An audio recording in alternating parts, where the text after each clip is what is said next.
My coworker stole my idea and pitched it to the CEO as his own. So I stayed quiet until the demo crashed and he begged me for help in front of the board. I said no. Then I opened my laptop and saved my version instead. My name's Ryan, 32 years old, male, software engineer at a mid-sized tech company in Seattle. I've worked here for almost 7 years. I built a reputation as the fixer, the guy who could take broken code, janky UX, or vague client demands and make them shine. I don't talk a lot in meetings. I let my work speak.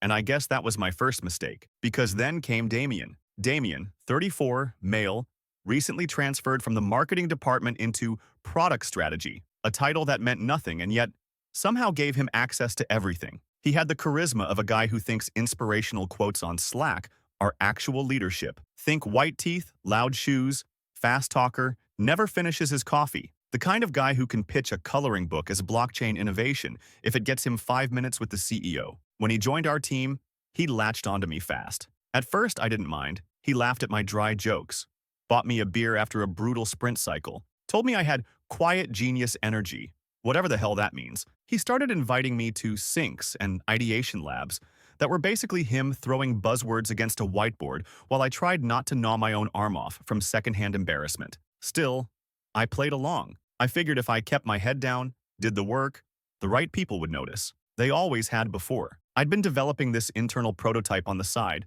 something I pitched months ago but got buried in backlog hell. It was called Mirror, basically a real-time error prediction and suggestion engine for our design tool. Think Grammarly, but for UI decisions. I'd been tinkering with it on weekends, writing clean, scalable code, training it on real dev feedback, getting decent results, quietly hoping I'd get the green light to demo it. Something I could finally lead. 3 weeks ago, Damien asked what I was working on lately. Casual conversation, over lunch in the courtyard. I showed him Mirror, just the bare bones. He said, "Whoa, dude, this is sexy as hell. You've got to show this to Mike." Mike being our CEO. I told him it wasn't ready. He nodded, said, "Totally," and changed the subject to Bitcoin or Taylor Swift, I forget which. I thought that was the end of it. Until last Friday, we had this all-hands meeting.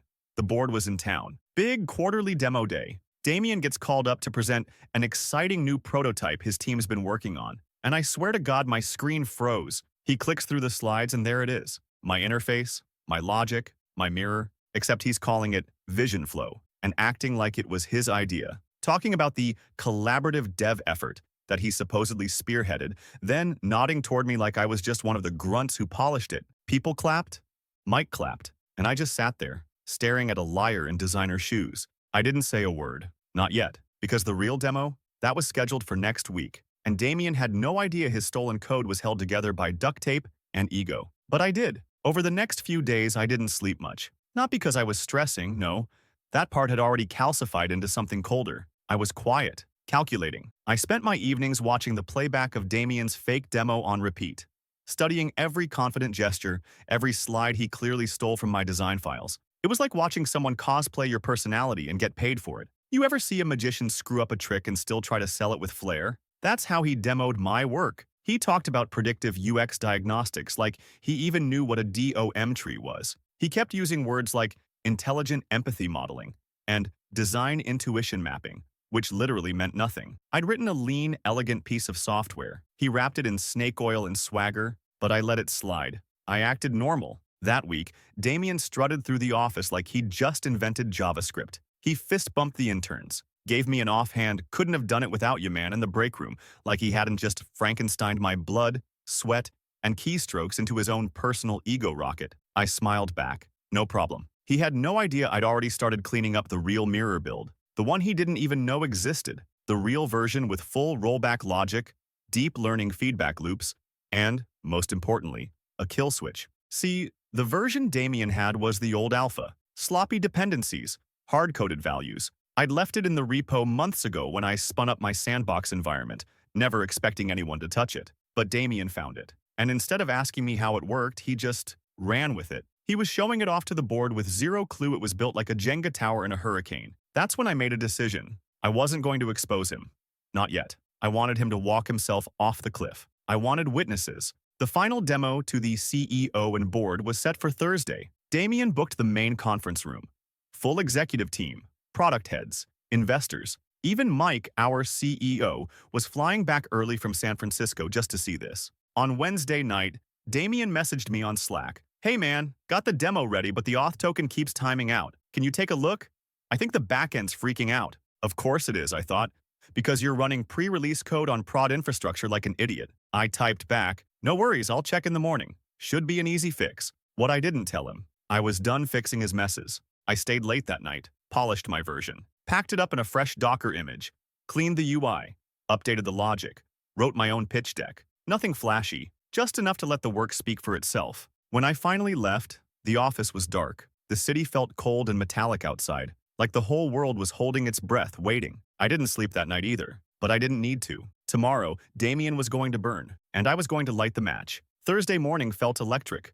I showed up early, like obnoxiously early. 6:45 a.m., early. The office was empty except for cleaning staff and the flicker of monitors waking up from sleep mode. I sat at my desk, headphones in, not listening to anything, just watching Damien's Slack bubble bounce at the top of my screen. Unread. He pinged me 5 times before 9 a.m. Hey man, still getting auth errors. You around? Quick question about the data model.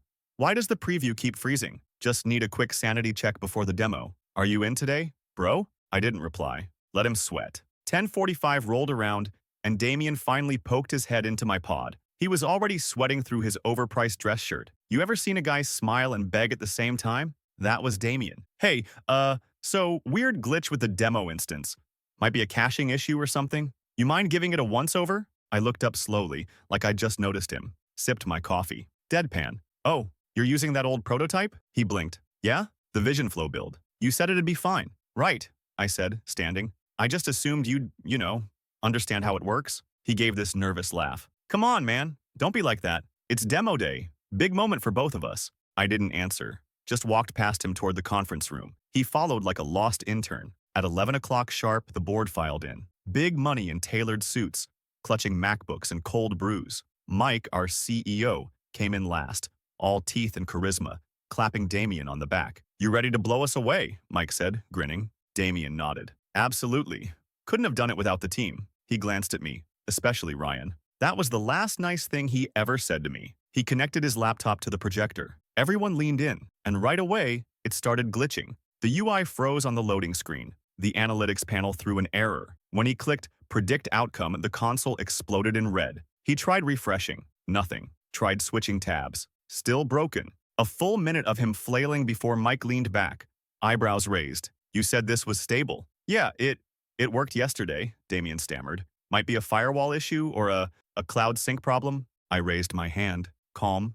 Casual. If it helps, I've got a version of the original mirror prototype that works locally. I can show that instead? The room turned. Mike's eyes locked on mine. Wait, mirror? You wrote that? I nodded. Yeah, I built the original logic months ago. It's evolved a lot since then. Damien looked like I'd drop-kicked his soul. Wait, what are you? No, we built. I'd love to see it, one of the board members interrupted. Let's compare. So I opened my laptop. Clean interface, smooth transitions, fully functioning predictive engine, real-time UX heat maps, usability flags, everything working. Silence in the room, then someone clapped. A slow, deliberate clap, then another, and another. Damien was still standing by the projector, pale, visibly shaking. Mike looked at him, then at me, and I could see the shift. That's when I knew he was finished, and I'd just started. After the demo, I closed my laptop slowly, deliberate, calm, while Damien stood frozen, mouth slightly open, like he still couldn't process what had just happened. The silence in the room stretched so long it became awkward. Then Mike cleared his throat and said,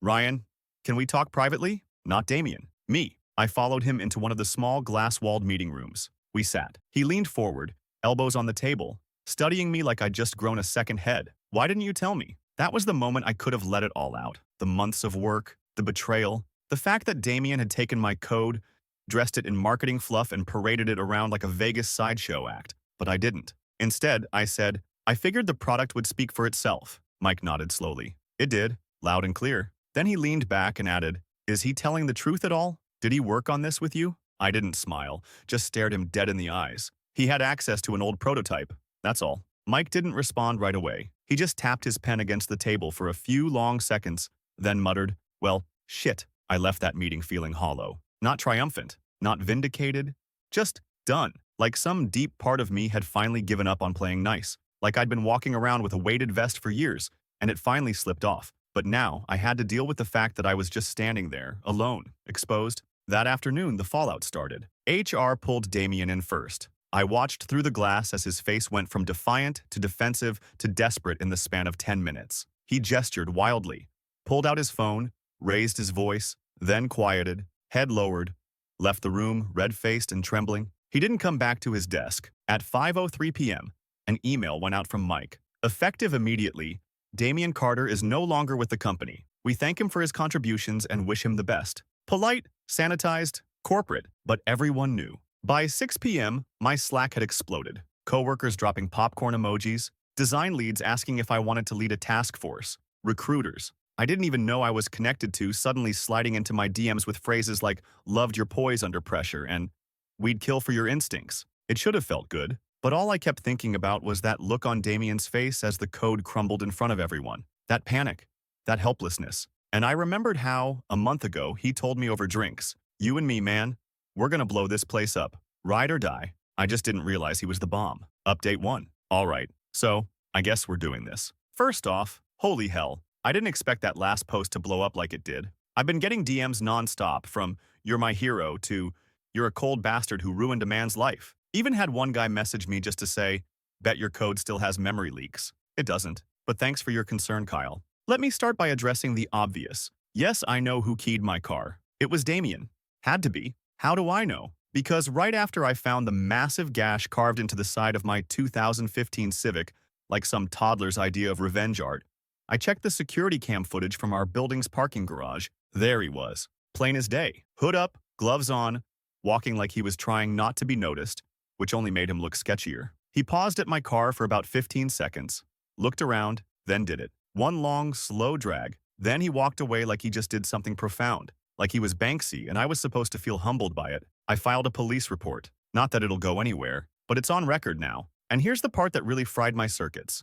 The footage showed him holding something under his arm. A laptop. My laptop. Remember how I mentioned I'd been using a backup machine for the mirror demo? My main laptop had been acting up the week before. Random freezes, fan screaming like it was being murdered. I left it at my desk and forgot about it in the chaos. Guess who swiped it when he was walked out? Yep. And here's where things get twisty. I got an anonymous email this morning. No body text. Just an attachment. The attachment.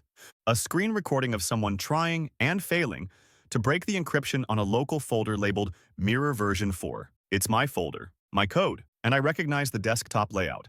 It's my goddamn laptop. I guess he thought he could still salvage something. Prove he wasn't just the guy who stole someone else's project and faceplanted in front of the board. But Mirror doesn't run without the deploy key, which I rotated the night before the demo, which is stored on my external drive at home, which he never had access to. So he's sitting somewhere, stewing in whatever cave he crawled into, trying to crack open a locked vault, hoping there's still something inside worth stealing. There isn't. He's already ruined. But me? Now I've got every exec in the building asking me if I want to turn Mirror into a flagship product, and I haven't said yes yet, because I'm not sure I want it tied to this company anymore. Not after what happened, not after how long they let someone like Damien hover around, feeding off other people's work like a parasite in polished shoes. So yeah, traitor? Fine, I'll wear it. But I never betrayed anyone who didn't draw first blood. Next move's mine. I didn't go into the office the next day, didn't even answer emails. I sat at my kitchen table with my untouched coffee, watching the sunlight crawl across my floor like it was trying to remind me that the world keeps turning. Even after you catch someone carving a slur into your car and stealing your tech, it's funny. You spend years telling yourself you're above petty drama, that your code is your shield, your integrity, your compass. But then someone like Damien walks in with a smile and a pitch deck, and you realize just how fragile that illusion really is. I was tired. Not in the I need sleep way. I mean bone deep, tired. Like I'd been fighting gravity for months and finally gave up. So I did something I hadn't done in years. I opened the old Reddit burner account I made back when I was just a junior dev, pulling all-nighters and trolling corporate job posts for fun. The same one I used to rant about UI disasters and post dumb CSS memes. And I wrote the story, my story, just to get it out. It wasn't meant to go viral, but it did. And that's when things shifted. Because suddenly people inside the company started whispering. First, it was just, hey, did you see that post? Sounds like what happened with Damien. Then it turned into, wait, that was Damien, wasn't it? Then came the receipts. A junior dev I'd barely spoken to before slid into my DMs with screenshots of Damien copy-pasting my code into his private repo at 2:37 a.m., 3 weeks before the demo. No comments, No commits. Just raw theft. Then a designer forwarded a Slack message where Damien bragged he'd finally figured out how to make Ryan's tech pitchable. My inbox became a confession booth. People were angry. Not just for me, for themselves. Turns out Damien had burned bridges across every department. He'd taken credit for marketing strategies, sabotaged another dev's promotion by forgetting to pass on positive feedback, even ghosted a design sprint he was supposed to lead, then blamed the intern. One PM said, "I thought it was just me he gaslit." Nah, man. It was all of us. So I took all of it. Every screenshot, every Slack log, every time-stamped GitHub action, and I put it into a folder titled Proof. Then I wrote an email. Subject line, about mirror, credit, and accountability. I CC'd Mike, the CTO, HR, legal, and every single executive who had been in that demo room. I wasn't dramatic, just factual. Attached everything, included a timeline, outlined how the project was stolen, misrepresented, and weaponized. Then I hit send and sat back. Didn't take long. Mike replied in 15 minutes flat. "Ryan, thank you. Please check your calendar. I've scheduled a one-to-one with you and the CTO for tomorrow. We'd like to talk next steps." No denial, no defensiveness, just urgency. That's when I knew I had them. Not just Damien. Them, the people who let him thrive, the ones who cheered him on while I sat quietly getting erased. Because now the quiet one had a microphone. And I wasn't done talking. I walked into that meeting with the CTO and Mike like I wasn't the same guy who used to avoid eye contact in stand-ups. They were already seated, laptops open, doing that performative typing thing where you know they're not actually working, just stalling. Mike stood when I entered. "Ryan, thanks for coming in." CTO gave a tight nod. "We've read everything. It's a lot." I sat, slow and steady, folded my hands. "I want 3 things," I said. "No small talk.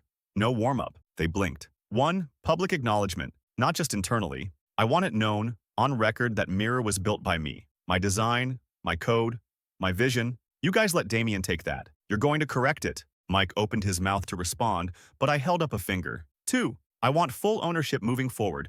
I lead the team. No co-directors, no shared vision nonsense.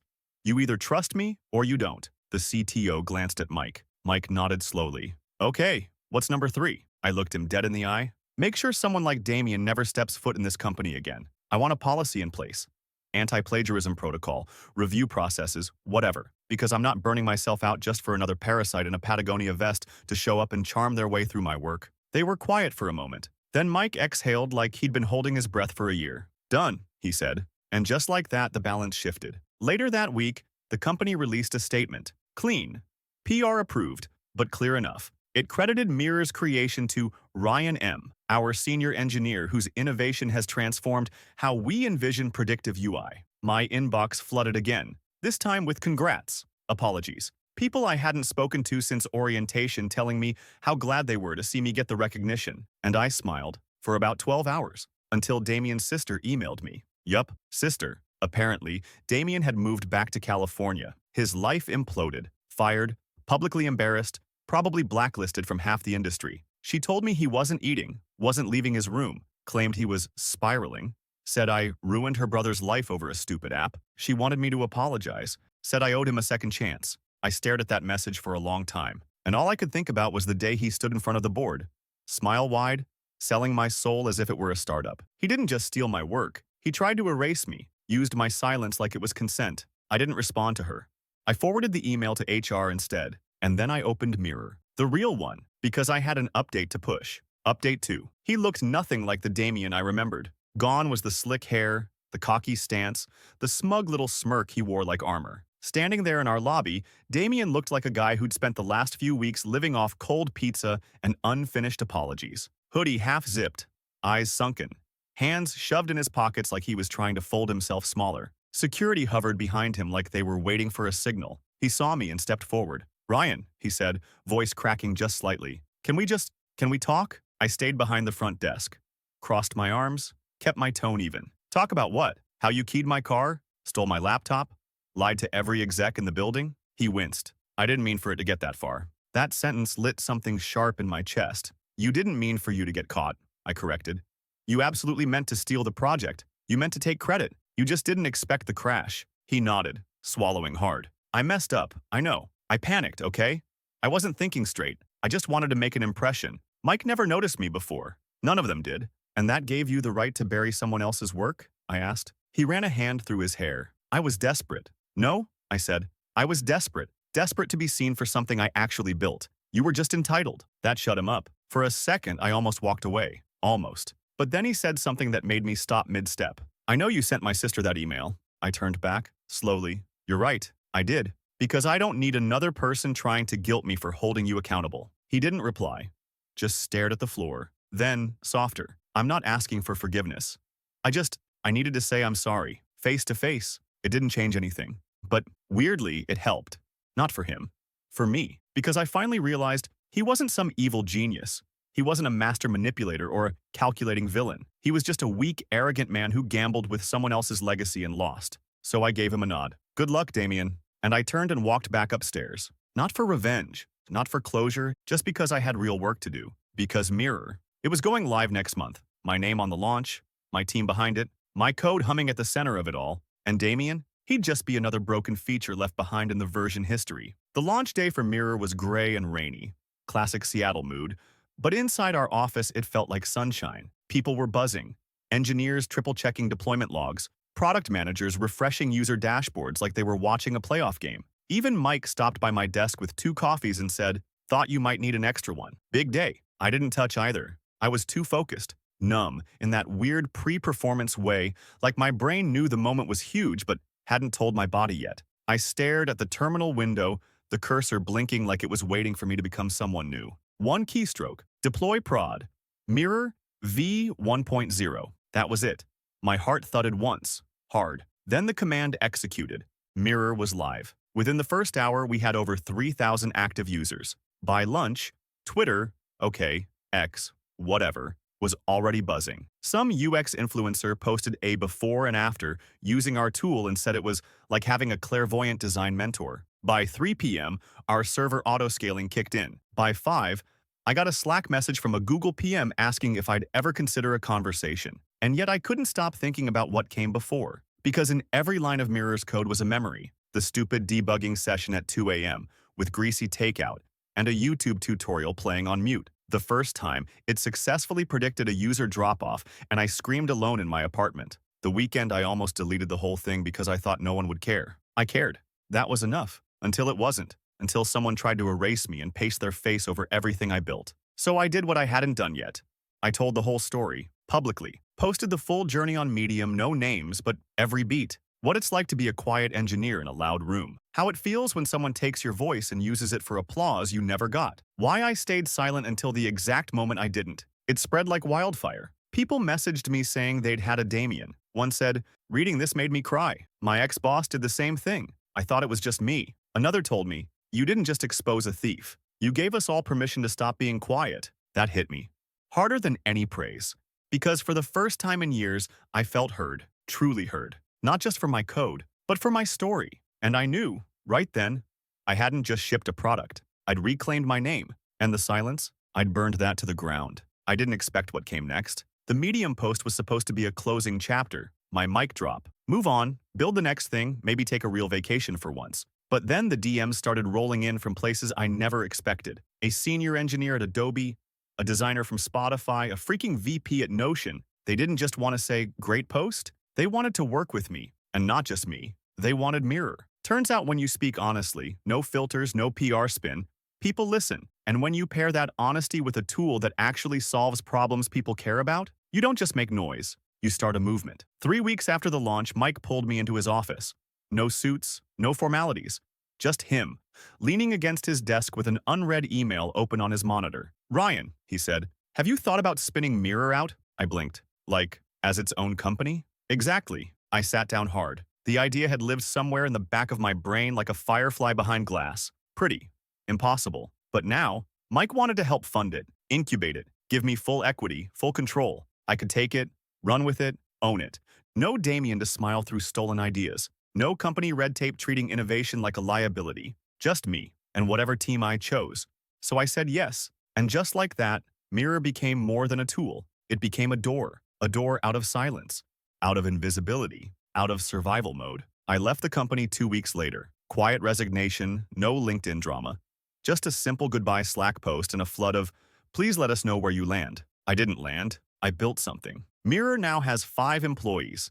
Every single one someone who's had their work overlooked, stolen, dismissed. We run lean, move fast, and make damn sure credit lands where it's earned. We tattoo that principle onto everything we ship. And Damien? He's disappeared from the tech scene entirely. Every so often I see posts from mutuals asking if anyone's heard from him. Someone said he tried starting a YouTube channel about startup trauma, but it flopped. Another said he moved back in with his mom. I don't know. I don't check, because I'm not watching him anymore. He's not the villain in my story. He's the footnote. I was never the quiet one. I was the storm waiting for a match. And now I light fires for a living.